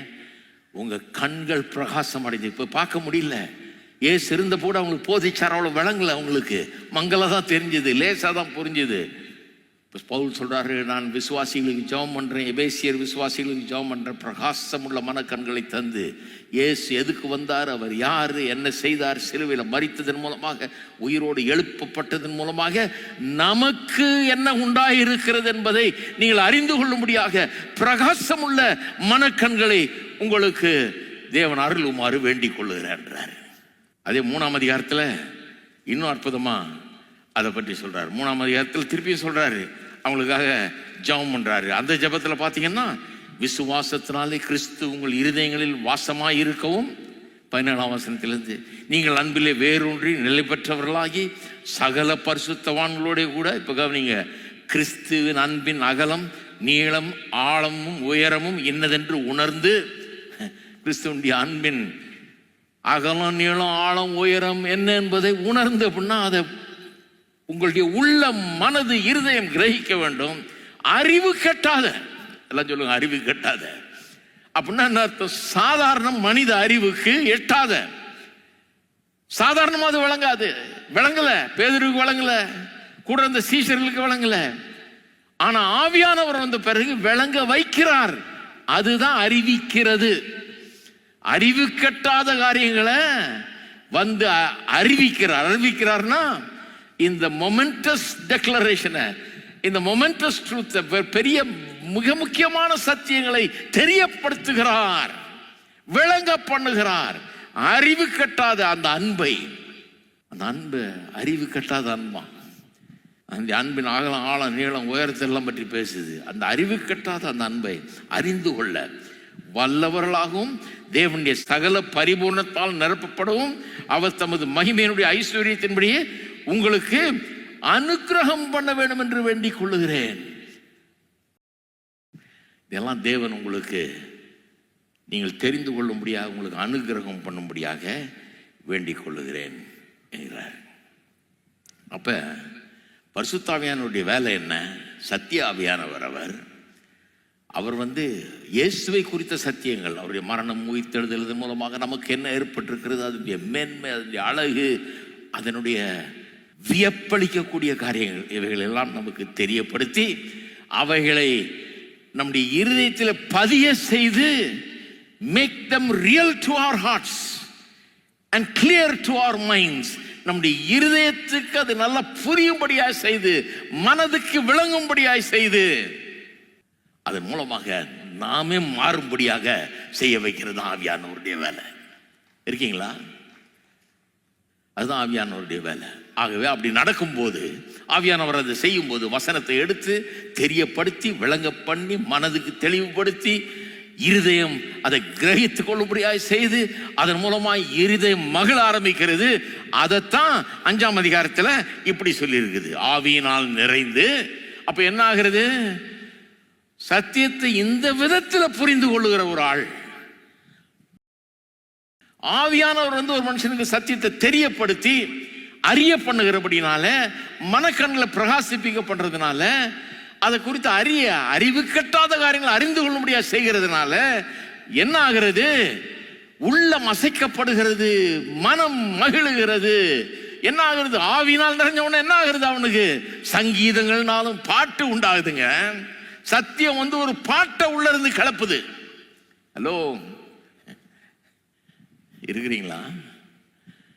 சத்தியம் ரொம்ப ஆழமா விளங்கி அது வியப்பளிக்கும் போது நமக்கு உள்ள மனம் பாட ஆரம்பிக்குது, இருதயம் மகிழ ஆரம்பிக்குது. அப்படித்தானே பாடுறீங்க? அதனால்தான் பாட்டு நல்லா வருது. நான் ஊழியத்தில் ஆரம்ப காலங்களில் சில பிரசங்கியார்கள் உடைய பிரசங்கத்தெல்லாம் கேட்பேன் பாருங்க. இங்கிலாந்து தேசத்தில், அமெரிக்காவில் இருக்க சில பிரசங்கியாருடைய பிரசங்கத்தெல்லாம் கேட்பேன். அவங்கள பெந்தகோஸ்காரன் சொல்கிறாங்க, அவங்களாம் பாரம்பரிய சபை அப்படின்ற மாதிரி சொல்கிறாங்க. ஒரு விதத்தில் பார்த்தீங்கன்னா அப்படிதான். ஆனால் பிரமாதமான பிரசங்கியார்கள். பாரம்பரிய சபையில் சாதாரணமாக பிரசங்கம் ஒன்றும் அவ்வளோ இது பண்ணுறது இல்லை இல்லையா? இது அப்படி கிடையாது, பிரமாதமாக பிரசங்கம் பண்ணுறாங்க. அந்த சபைகளில் அந்த காலத்தில் டேப்பு தான் வாங்கி நான் கேட்பேன். பாட்டு பாடும்போது அந்த ஜனங்க எல்லாரும் பாடுறாங்க, பிரமாதமாக பாடுறாங்க, சத்தமாக பாடுறாங்க. அப்புறம் தான் எனக்கு தோண ஆரம்பிச்சுது, ஏன் பாரம்பரிய சபைகளில் ஏஞ்சல்ஸ் மாதிரி மேலே கொயர் நின்றுக்கிட்டு அதுக்கு தான் கொயரை தயார் பண்ணிடுறாங்க அவங்க. ஏன்னா நீங்களாம் பாட வேண்டியதில்லை, மீதி பேரெல்லாம் ஸ்பெக்டேட்டர்ஸ் எல்லாம் நின்று இப்படியே வேடிக்கை பார்த்துட்டு இருப்பாங்க. நல்லா பாடக்கூடியவங்க மேலே ஒரு 20-30 பேர் பெரிய கொயராக இருக்கும். ஊன்னு காய திறந்துட்டு பாட்டுருப்பாங்க. அங்கே க்ரௌடில் பார்த்தீங்கன்னா ஒரு ஆளும் வாயை திறக்க மாட்டாங்க, ஒரு மகிழ்ச்சி இருக்காது, யாரும் கையை தூக்க மாட்டாங்க, யாரும் மகிழ்ச்சி அனுபவிக்கிற மாதிரி தெரியாது. இவங்க பாட, அவங்க வேடிக்கை பார்க்க, அப்படிதான் நடக்கும். அதில் ஒரு பர்டிகுலர் சபையில் அந்த பாஸ்டர் எந்த கொயரும் கிடையாது, ஒன்றும் கிடையாது, ஒரே ஒரு ஆர்கன். அவர் வயசானவர், அவர் எந்திரிச்சு நின்று அவர் பாட்டை ஆரம்பித்து வைக்கிறாரு. எப்படி பாடுறாங்கன்றீங்க ஜனங்க. அது ஒன்றும் அந்த காலத்தில் ரெக்கார்டிங் எல்லாம் இந்த மாதிரிலாம் ஒன்றும் கிடையாது, அவ்வளவு பேரும் சேர்ந்து பாடுறாங்க. நான் அதை யோசிக்க ஆரம்பித்தேன், எப்படி இந்த ஆள் சபையில் அவர் அங்கி போட்டுட்டு பிரசங்கம் பண்ணுறாருங்க. ஆனால் 1 மணி நேரம் பிரசங்கம் பண்ணுவார். எங்கேயா பாரம்பரிய சபையில் பார்த்துருக்கீங்களா அந்த பிரசங்கம்? 1 மணி நேரம் அக்கு வேற ஆணி வேற எடுத்து வசனத்தை எடுத்து அவ்வளோ பிரமாதமாக பிரசங்கம் பண்ணுவார். 20ஆம் நூற்றாண்டின் மிகச்சிறந்த பிரசங்கியார்னு அவர் சொல்கிறாங்க, தலை சிறந்த பிரசங்கியார்னு அவர் சொல்கிறாங்க. ஒரு பெரிய வேத வல்லுநர் ஒருத்தர், தியோலாஜியன் ஒருத்தர் கேட்டுட்டு அவரை கிரேட்டஸ்ட் ப்ரீச்சர் சின்ஸ் பால்ன்ட்டு போயிட்டார். பவுலுக்கு அடுத்தபடியாக மிகச்சிறந்த பிரசங்கியார் இவர் தான் உலகத்தில் சரித்திரத்தில் அப்படின்ட்டு போயிட்டார். அந்த சபையை சொல்கிறார். அந்த மாதிரி ஒரு சபை. அவர் எந்திரிச்சு நின்று அங்கேயே மாட்டிக்கிட்டு இப்படி தான் நிற்பார், கையை அப்படியே வச்சுக்கிட்டு. அவர் பாட்டு ஆரம்பிச்சு விடுறாரு. வயசானவர், ஜனங்க பாடுறாங்க பாருங்க. எனக்கு யோசனை எதுக்கு அப்படி பாடுறாங்க, ஏன் அப்படி பாடுறாங்க, என்ன அவங்கள பாட வைக்குது? இந்த சபையை ஒன்றும் ஆவி இல்லை, ஒன்றும் இல்லை, செத்த சபைன்னு சொல்கிறாங்களே மற்றவங்கெல்லாம். இவங்க அனுபவித்து பார்த்ததே கிடையாது, இவங்க ஒன்றும் பார்க்காமலே பேசுறதெல்லாம். அது மாதிரி ஒரு உயிருள்ள சபையை நான் பார்த்தது இல்லை. ஏன் பாடுறாங்கன்னா, அவருடைய பிரசங்கத்தை கேட்டீங்கன்னா தெரியும் ஏன் பாடுறாங்கன்னு. பிரசங்கத்தில் அவ்வளவு மகிமையான வெளிப்பாடு பிரசங்கிக்கப்படுகிறது. பிரமாதமான காரியங்கள் வெளிப்படுத்தப்படுகிறது. முழுக்க முழுக்க கிறிஸ்துவை பற்றி, சிலுவையை பற்றி, உயிர்த்தெழுதலை பற்றி, அதன் மூலமாக நமக்கு உண்டாக இருக்கிற காரியங்களை பற்றி, நம்முடைய வாழ்க்கையை பற்றி அற்புதமா பிரசங்கம் பண்றாரு. தொடர்ந்து அப்படியே பிரசங்கம் பண்ணிட்டு வர்றதுனால எல்லாரும் பாடுறாங்க. இங்க கூட ஒருத்தர் என்கிட்ட சொல்றாரு, உங்க சர்ச்சில் எல்லாரும் பாடுறாங்களே. அவருக்கு அது ஆச்சரியமா இருக்குது. எல்லாரும் பாடுறதுக்கு தானே சர்ச்சு. அந்த காலத்தில் எல்லாரையும் பாட வைக்கிறதுக்குன்னே அவஸ்தைப்பட்டோம் நாங்க. பாடு பாடு பாடுன்னு சொல்லிட்டு இருக்கணும். எல்லாம் கையை உயர்த்து, எல்லாம் 3 அல்லேலூயா சொல்லு. கரெக்டாக 3ஓடு நிறுத்திக்குவாங்க. ஏன்னா வேற அல்லேலூயா கிடையாது, உள்ள இருந்தால் தானே வரும். நான் அப்போ கண்டுபிடிச்சேன் பாருங்க, என்னுடைய ஏர்லி இயர்ஸ்லேயே, ஆரம்ப காலத்திலே கண்டுபிடிச்சிட்டேன். கிறிஸ்துவை பற்றியும் அவர் யார் என்பதையும், அவர் என்ன செய்திருக்கிறார், அதனுடைய மேன்மை, அதனுடைய அழகு, அதனுடைய இன்ஃபினிட் பியூட்டி, அளவற்ற மகிமை, இதையெல்லாம் பிரசங்கித்து ஜனங்களுக்கு அது உள்ளத்தில் விளங்க ஆரம்பித்தால் என்ன ஆகும்? சங்கீதம் உண்டாகும், கீர்த்தனம் உண்டாகும், ஞானப்பாட்டுகள் உண்டாகும். இருதயத்தில் கர்த்தரை பாடி கீர்த்தனம் பண்ணுவார்கள். ஆமென். எப்போதும் பிதாவாகிய தேவனை கர்த்தராகிய இயேசு கிறிஸ்துவை கொண்டு ஸ்தோத்திரித்துக் கொண்டிருப்பார்கள். இங்க சொல்லியிருக்கா மாதிரியே. அப்படி இருக்கும்போது தெய்வ பயத்தோடு ஒருவருக்கு ஒருவர் கீழ்ப்படிந்தும் இருப்பார்கள். இந்த கீழ்ப்படின்ற வார்த்தை அவங்களுக்கு ரொம்ப கெட்ட வார்த்தை மாதிரி தெரியல. இது ஒரு அப்ரேஷன் மாதிரி தெரியல. இது ஒரு அடிமைத்தனம் மாதிரி தெரியல. ஏன்னா இப்போதான கிறிஸ்துவ பற்றி கேள்விப்பட்டாங்க. எப்படி அவர் பிதாவுக்கு கீழ்ப்படிந்தாரு, எப்படி இங்க வந்தாரு, தன்னுடைய ஜீவனையே கொடுக்கிற அளவுக்கு கீழ்ப்படிந்தாரு. அதன் மூலமா பிதா அவரை எல்லாவற்றை காட்டிலும் அதிகமாக உயர்த்தினாரு. அவருக்குள் இருக்கிற சிந்தையை நமக்குள் இருக்கணும்னு சொல்லி இருக்குது. இதெல்லாம் கேட்டு அறிந்திருக்கிறபடினால கீழ்ப்படிதல் ஒரு பிரச்சனையே கிடையாது. ஒருவருக்கு ஒருவர் கீழ்ப்படிகிறது ஒரு பிரச்சனையே கிடையாது. இருக்கீங்களா? அதனால்தான் இதை சொல்லிட்டு 18ஆம் வசனத்திலிருந்து 21ஆம் வசனம் வரைக்கும் இதை சொல்லிட்டு டக்குன்னு மனைவிகளே அப்புறம் புருஷர்களே அப்படின்னு ஆரம்பிச்சு வர்றாரு. அப்ப இதுக்கு அதுக்கு பெரிய கனெக்ஷன் இருக்குது. 22லேருந்து வாசிப்பாங்க. சாதாரணமாக 22லேருந்து வாசிக்கிறது தவறு. 18லேருந்தே வாசிக்கணும். அப்போதான் அதனுடைய அர்த்தம் உண்மையாக வழங்கும். 22லேருந்து வாசித்தீங்கன்னா தப்பாக போயிடுவீங்க. மனைவிகளே கீழ்ப்படுவீங்களா? இது கொஞ்சம் மாற்றுங்க சார் அப்படின்றாங்க நிறைய பேர். இதை விட்டுருங்க, கல்யாணம் இதுலேருந்தே விட்டுருங்க, இது பேச்சே பேசாதீங்க அப்படிங்கிறாங்க. ஏன்னா இது ஒரு மாதிரி இருக்குது, இந்த காலத்துக்கு உதவாது. ஏன்னா 18ஆவது வசனத்திலேருந்து வாசிக்காததுனால. ஏன் கீழ்ப்படிதல் அவ்வளோ பெரிய பிரச்சனையாக இருக்குது? ஏன் அன்பு கூறுறது, கிறிஸ்துவ மாதிரி அன்பு கூறுறது ஏன் பிரச்சனையாக இருக்குது? அதை பற்றி கேள்விப்படலையே. கிறிஸ்துவ பற்றி, கிறிஸ்துவ எப்படி கீழ்ப்படிஞ்சார், அவர் எப்படி அன்பு கூறுறான்றதை பற்றி ஒன்றும் தெரியலையே. அது தெரிஞ்சால் நம்முடைய உள்ளமே மாறிடுமே. அப்புறம் இதெல்லாம் ஒரு பெரிய பிரச்சனையா தெரியாத. உயிரை கொடுக்கறக்கூடிய அளவுக்கு அன்பு கூறுறதுன்றது ஒரு பிரச்சனையாக இருக்காது. அப்போ அதுக்கு இதுக்கும் பெரிய கனெக்ஷன் இருக்குது. 21லேருந்து வந்து அப்புறம் தான் 22 ஆரம்பிக்குது. இது நமக்கு இந்த கனெக்ஷன் நமக்கு ஒரு காரியத்தை வெளிப்படுத்துது. அது என்னன்னா, கிறிஸ்தவ திருமணத்தில் இணைகிற இருவர், கணவன் மனைவியாக இணைகிற இருவர், அவங்க வந்து தாங்க யாரு, தங்களுடைய வாழ்க்கையின் நோக்கம் என்ன, வாழ்க்கையின் அர்த்தம் என்ன, தங்களுடைய மதிப்பு என்ன, இதெல்லாம் ஒன்றுமே புரியாம ஏதோ மாப்பிள்ளை கிடைச்சிருக்குது, நல்ல வேலையாம், சம்பளம் கை நிறையா வாங்குறாராம், இவரை கல்யாணம் பண்ணிட்டா ஓஹோன்னு ஆயிடுவோம் அப்படின்னு நினச்சிட்டு வந்து கல்யாணம் பண்ணல. புருஷன்காரனும் பொண்ணு அழகாக இருக்குது, நல்லா படிச்சிருக்குதான், நல்ல வேலையில் இருக்குதான், அதுவும் சம்பாதிக்குதான், இது கல்யாணம் பண்ணி நாங்கள் 2 பேரும் சம்பாதிச்சு ஆஹா ஓஹோன்னு ஆயிடுவோம் எங்கள் வாழ்க்கையே. அப்படி வந்து கல்யாணம் பண்ணல இவங்களுக்கு. இவங்க எப்படி வந்து கல்யாணம் பண்ணுறாங்கன்னா, வாழ்க்கையின் பிக் கொஸ்டின்ஸ், பெரிய பெரிய கேள்விகள் இருக்குது பாருங்க. நான் யார், என்னுடைய வேல்யூ என்ன, நான் இருப்பதின் நோக்கம் என்ன, கடவுள் என்ன எதுக்காக உண்டாக்கியிருக்காரு, எப்படி உண்டாக்கியிருக்காரு, நான் எப்படி வாழ வேண்டும், வாழ்க்கையின் அர்த்தம் என்ன, இந்த பெரிய கேள்விகளுக்கெல்லாம் பதிலை ஏற்கனவே கண்டுபிடித்து விட்டவர்கள் இவர்கள், ஏற்கனவே அறிந்து வைத்திருக்கிறவர்கள். அதுல திருமணத்தில் நுழையும் போது இந்த புருஷன் தான் எனக்கு பெரிய வாழ்வு கொடுக்க போறான்னு நினைக்கல அவங்க, கடவுள் எனக்கு வாழ்வு கொடுக்க போறாருன்னு நினைச்சுதான் நுழையிறாங்க. இவன் தான் என் வாழ்க்கையே இவங்கிட்ட தான் இருக்குது, இவன் எடுத்துக்கிட்டான்னா, இவன் நல்லா வச்சிருந்தான்னா, அந்த வீட்டில் சொல்லி அனுப்புறாங்க கண் கலங்காம பார்த்துக்கப்பான்னு. இவன் கண் கலங்க விட்டா போச்சு, இவன் கண் கலங்காம வச்சுக்கிதான் வாழ்க்கை ஓகோன்னு இருக்கும். எல்லாம் அவங்க கையில் தான் இருக்குது. இந்த பாவி என்ன பண்ண போறானோ அப்படிதான் கல்யாணம் பண்ணிக்கிறாங்க நிறைய பேர். ஆனால் கிறிஸ்தவ திருமணத்தில் வந்து நுழைகிறவர்கள், அதனால தான் பாருங்க, வாலிபர்கள் கூட, திருமணம் ஆகாதவர்கள் கூட இதை கவனிப்பது ரொம்ப அவசியம். எனக்கு தான் திருமணம் ஆகலையே பிரதர், நீங்க இதை பிரசங்கம் பண்றீங்க, இது எனக்கு என்ன பிரயோஜனம்? கவனிங்க, உங்களுக்கு தான் ரொம்ப பிரயோஜனம், காப்பாற்றப்படுவீர்கள். மற்றவங்கெல்லாம் நிறைய பேர் சிக்கி தவிச்சிட்டு இருக்கிறாங்க. நீங்க போய் சிக்கி தவிக்கிறதுக்கு முன்னால இதெல்லாம் உங்களுக்கு சொல்லி கொடுத்துறேன். எனக்கு யாருமே சொல்லலை, நாங்களே தடவி கண்டுபிடிச்சிருக்கிறோம். அதனால வாலிபர்களுக்கு எவ்வளோ வாலிபர்கள் பாருங்க இந்த சபையில், எனக்கு பார்க்கறதுக்கு ஆச்சரியமா இருக்குது. எவ்வளோ வாலிபர்கள், எல்லாம் யங் பீப்புள், பாதிக்கு மேல எல்லாம் யங் பீப்புள் தான். ஒரு அற்புதமான எதிர்காலம் இந்த சபைக்கு இருக்கிறது என்று நான் நம்புகிறேன். ஏன்னா இவர்கள் எல்லாம் வளர்ந்து ஒரு பெரிய ஒரு சந்ததியாக உருவாக போகிறார்கள்.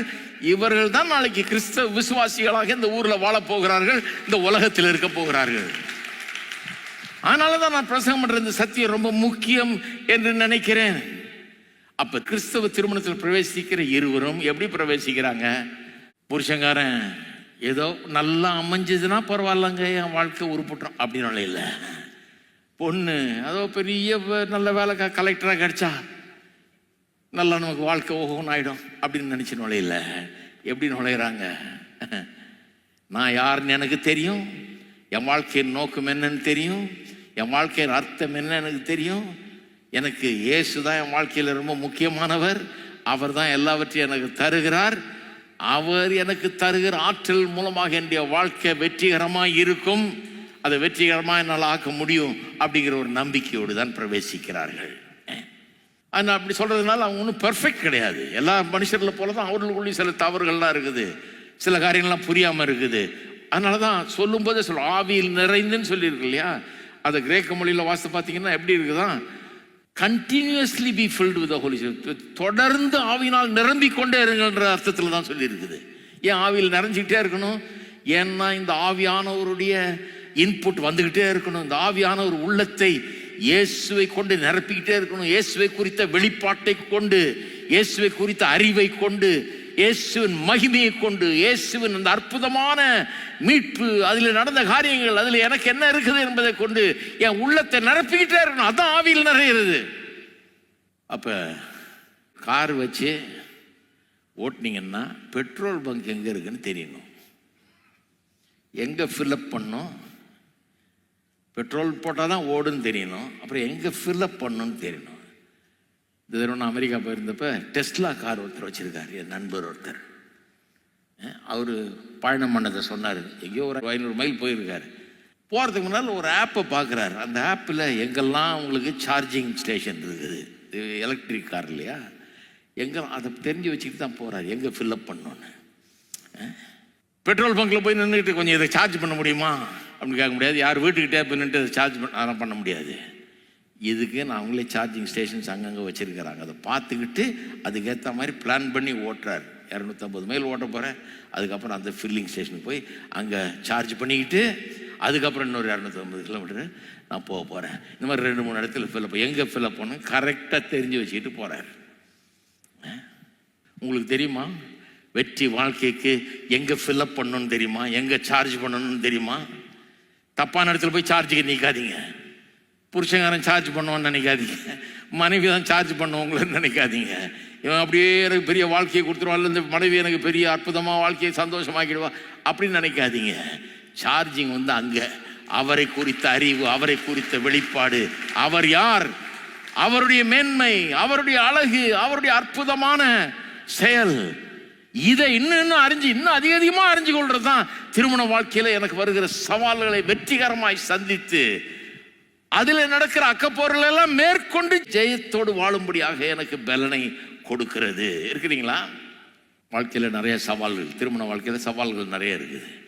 அதில் முக்கியமான சவால் என்னன்னா சுயநலம் இல்லாமல் வாழ்றது. ஒருவருக்கொருவர் சுயநலம் இல்லாமல் சேவை செய்வது. இது முடியலன்னா திருமண வாழ்க்கையை வெற்றி அடைய முடியாது. சுயநலம் இல்லாமல் ஒருவரோடொருவர் உறவு கொள்வது, செயலாற்றுவது, காரியங்களை செய்வது குடும்பத்தில், அதுதான் பெரிய சேலஞ்ச். பாருங்க, மனைவிகளே கர்த்தருக்கு கீழ்ப்படிகிறது போல உங்கள் சொந்த புருஷருக்கு கீழ்ப்படிங்கள்னு சொல்லியிருக்கு இல்லையா? 25ஆம் வசனம், புருஷர்களே உங்கள் மனைவியில் அன்பு கூறுங்கள். எப்படி அன்பு கூறுங்கள்? கிறிஸ்து சபையில் அன்பு கூர்ந்து தம்மை அதற்காக ஒப்பு கொடுத்தது போல அன்பு கூறுங்கள் இருக்கு இல்லையா? இந்த ரெண்டையும் செய்யணும்னா சுயநலம் இருந்தால் செய்ய முடியாது. கிறிஸ்துவுக்கு கீழ்ப்படுகிறது போல மனைவி புருஷனுக்கு எப்படி கீழ்ப்பட முடியும்? நான் தான் முக்கியம், நான் விட்டு கொடுக்க மாட்டேன், நான் நினைச்சது தான் நடக்கணும், இந்த ஆள் என்ன சொல்லி நான் என்ன செய்யறது, இவர் என்ன பெரிய இதா அப்படின்னு நினைச்சா, புருஷன்றதுனால இவனுக்கு நான் சொல்றது கேட்கணுமா? நானே அதெல்லாம் கிடையாது. கடவுள் குடும்பத்தில் தலையா அவனை வச்சிருக்காருன்னு போட்டிருக்கு வேதத்தில். அடுத்த வசனமே சொல்லுது, புருஷனை தலையாக்கி இருக்கிறாரு. அப்போ கேப்டன் மாதிரி ஒரு டீமில் கேப்டன் பேச்ச நான் கேட்க மாட்டேன், ஏன்னா எனக்குன்னு ஒரு மைண்ட் இருக்குது, நான் நினைச்சபடி செய்வேன் அப்படின்னா கஷ்டம், சப்மிட் பண்ணுறது கஷ்டம். அதே மாதிரி புருஷர்கள் மனைவிகளில் கிறிஸ்து அன்பு கூர்ந்து சபையில் தம்மைத்தாமே ஒப்பு கொடுத்தார சிலுவையில் மறிக்கிறதுக்கு, அப்படி அன்பு கூறுறதும் கஷ்டம். அதுக்கும் சுயநலம் போகணும். நான் செத்தாலும் பரவாயில்ல, நான் பாடுபட்டாலும் பரவாயில்ல, நான் கஷ்டத்தை அனுபவிச்சாலும் பரவாயில்ல, எனக்கு இல்லைனாலும் பரவாயில்ல, எனக்கு குறைவாக இருந்தாலும் பரவாயில்ல, அவர்களுக்கு நிறைவாக இருக்கணும் அப்படின்னு நினைக்கிறவன் தான் புருஷன். எனக்கு இல்லைன்னா பரவாயில்ல, அவங்களுக்கு இருக்கா, அவங்களுக்கு போதுமான அளவுக்கு இருக்கா, அவங்களுக்கு நிறையா இருக்கட்டும், அவங்களுக்கெல்லாம் பாதுகாப்பாக இருக்கட்டும், நான் வேணா பரவாயில்ல கொஞ்சம் கஷ்டப்பட்டுக்கலாம், அவங்க கஷ்டப்படக்கூடாது அப்படி நினைக்கிறான் பாருங்க. அதுதான் அதுக்கு இந்த ரெண்டுத்தையுமே, மனைவி புருஷனுக்கு கீழ்ப்படியதாக இருந்தாலும் சரி, புருஷன் மனைவியை கிறிஸ்து அன்பு கூறுறது போல் அன்பு கூறுறதா இருந்தாலும் சரி, ரெண்டுமே சுயநலம் இருந்தால் பண்ண முடியாது. சுயநலத்தை அபேண்டன் பண்ணலனா, விட்டு விடவில்லை என்றால், தூக்கி எறியவில்லை என்றால், சுயநலத்தை வாழ்க்கையிலிருந்து அகற்றவில்லை என்றால் மனைவியும் புருஷனுக்கு கீழ்ப்படிய முடியாது, புருஷனும் மனைவி அன்பு கூற முடியாது. திருமணம் டோட்டல் ஃபெயிலியரில் போய் முடியும். பாவம் ஏற்கனவே பாவம் வந்துருச்சு நம்ம உள்ளத்தில், அதனால தான் ரட்சிப்பு அவசியமாக இருக்குது, ஏசு அவசியமாக இருக்காருலாம். இந்த பாவம் திருமண ஃபெயிலியரை செட்டப் பண்ணுது பாருங்க. அப்படியே அது வெற்றி பெறாதபடிக்கு. நீங்கள் நிறைய பேர் சொல்கிறாங்க திருமணம் பயமாக இருக்குதுங்க, என்ன நடக்குமோ தெரியல, பண்ணால் நல்லா ஒர்க் அவுட் ஆகுமா என்னன்னு தெரியலன்னு. ஏன்னா பாவம் தோல்விக்கு நேராக நடத்துறதுக்கு எல்லாம் என்னென்ன பண்ணுமோ அதெல்லாம் பண்ணுகிறது. ஆனால் இந்த ஆவியின் நிறைவு இருந்தால் தான், ஆவியானவர் வசனத்தை கொண்டு இயேசுவை குறித்த வெளிப்பாட்டினால் உங்களை நிரப்பி அப்படி உங்கள் உள்ளத்தில் ஒரு பாட்டை உண்டாக்கி உங்கள் உள்ளம் ரீங்காரமிட வேண்டும் இந்த சத்தியத்தினால். அப்படி உங்களை மாற்றி உங்கள் உள்ளத்தையே இருதயத்தையே மாற்றி இருந்தாதான் நீங்கள் ஒருவருக்கொருவர் சுயநலம் இல்லாமல் ஒருவருக்கொருவர் சேவை செய்ய முடியும். சரி, அப்போ பவுல் அப்போஸ்தலன் என்ன பண்றாரு, ஒரு பெரிய ஒரு ஜெனரல் பிரின்சிபிள், கிறிஸ்தவ வாழ்க்கையின் ஒரு ஜெனரல் பிரின்சிபிளை அப்படியே என்ன பண்றாரு, கொண்டு மேரேஜுக்கு அப்ளை பண்றாரு. மேரேஜ் விஷயத்தில் பொதுவாக எல்லா கிறிஸ்தவர்களுக்கும் சொல்லப்பட்டிருக்கிற ஒரு காரியத்தை மேரேஜுக்கு கொண்டாந்து அப்ளை பண்ணுறாரு. அது என்ன, எல்லா கிறிஸ்தவர்களுக்கு என்ன சொல்லப்பட்டிருக்கிறது? நாம் திருப்போம் பிலிப்பியர் 2ஆம் அதிகாரத்தில் 2ஆம் வசனம் பாருங்கள், 2-3 ஆகிய வசனம். நீங்கள் ஏக சிந்தையும் ஏக அன்பும் உள்ளவர்களாக இருந்து இசைந்த ஆத்துமாக்களாய் ஒன்றையே சிந்தித்து என் சந்தோஷத்தை நிறைவாக்குங்கள். ஏக சிந்தை, ஏக அன்பு, இசைந்த ஆத்துமாக்கள். கவனிங்க அந்த வார்த்தையை. ஒன்றையே சிந்தித்து என் சந்தோஷத்தை, அதாவது யூனிஃபைடா இருக்க சொல்றாரு, ஒற்றுமையா இருக்க சொல்றாரு. ஒரே சிந்தை, ஒரே அன்பு, இசைந்த ஆத்மாக்கள், அப்படியே ஒருவரோடு ஒருவர் இசைந்து போங்கன்றாரு. ஒன்றையே சிந்தித்து என் சந்தோஷத்தை நிறைவாக்குங்கள். ஒன்றையும் வாதினாலாவது வீண் பெருமையினாலாவது செய்யாமல் மனத்தாழ்மையினாலே ஒருவர் தங்களிலும் மேன்மையானவர்களாய் எண்ண கடவீர்கள். வாதினாலாவது வீண் பெருமையினாலாவது, அதுதான் இயல்பு. எல்லா மனுஷர்களும் அது இருக்குது. நீ என்ன சொல்றது, நான் என்ன கேட்கறது, நீ சொன்ன நான் செஞ்சிடணுமா? எல்லாருக்குள்ளேயும் அது இருக்குது. அது என்ன கீழ்ப்படிங்க? அதெல்லாம் கீழ்ப்படியெல்லாம் முடியாது. நான் என்ன நினைக்கிறேனோ அதான் செய்வேன். நான் எப்போவுமே நான் நினைக்கிறதான் செய்வேன். இதுதான் மனுஷனுடையது. அது கிறிஸ்தவ வாழ்க்கை அல்லன்றார். எப்படி இருக்கணுன்றாரு? தாழ்மையினாலே, மனத்தாழ்மையினாலே ஒருவர் தங்களிலும் மேன்மையானவர்களாக எண்ண கடவீர்கள். அதன் அர்த்தம் என்ன? மற்றவங்களெல்லாம் நம்மளை காட்டிலும் சிறந்தவர்கள் அப்படின்னு என்னென்ன அர்த்தமா? கிடையாது. அது நான்சென்ஸ். மற்றவர்கள்லாம் நம்மளை விட மேன்மையானவர்கள், நம்மளோட உயர்ந்தவர்கள், சிறந்தவர்கள் அப்படின்னு என்ன சொல்லலை. நம்ம எல்லாரும் நம்ம தான் ரொம்ப தாழ்ந்தவங்க, அவங்கெல்லாம் ஒன்றும் இல்லை, அப்படி சொல்லலை. என்ன சொல்லியிருக்குது? எப்பவும் மற்றவர்களுக்கு முன்னுரிமை கொடுங்கள், மற்றவர்களுடைய தேவையை முதலாவது வையுங்கள்.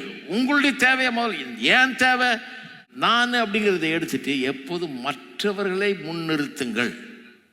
ஒருவரோடு தங்களில் மேன்மையானவர்களாக எண்ணுங்கள்னா அதுதான் அர்த்தம். உங்களை காட்டிலும் அவங்க எல்லா விதத்திலையும் பெட்டர்னு சொல்ல முடியாது.